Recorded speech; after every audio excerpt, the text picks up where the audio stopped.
मिलिए 16 साल की चेल्सी से कक्षा 12वीं की एक होनहार विज्ञान की छात्रा जो कडी के सर्व विद्यालय हाई स्कूल में पढ़ाई कर रही हैं। चेल्सी के पिता प्राइवेट सेक्टर में नौकरी करते हैं और अपनी सीमित आमदनी से वो चेल्सी के बड़े सपनों को पूरा करने की हर संभव कोशिश करते हैं।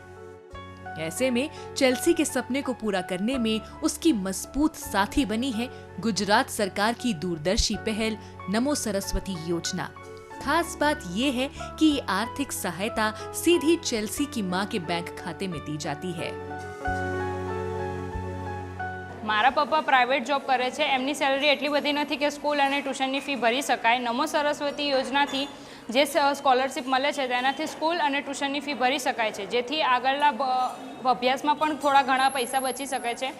ધોરણ 12 साइंस पछी हूँ B.Pharm में एडमिशन लेवा माटे प्रयत्न करी रही छूँ। तेना माटे हूँ खूब मेहनत करूँ छूँ। मुख्यमंत्री भूपेंद्र पटेल के नेतृत्व में शुरू की गई ये योजना सिर्फ विज्ञान शिक्षा को बढ़ावा नहीं देती, बल्कि भविष्य के वैज्ञानिकों की नींव भी रखती है।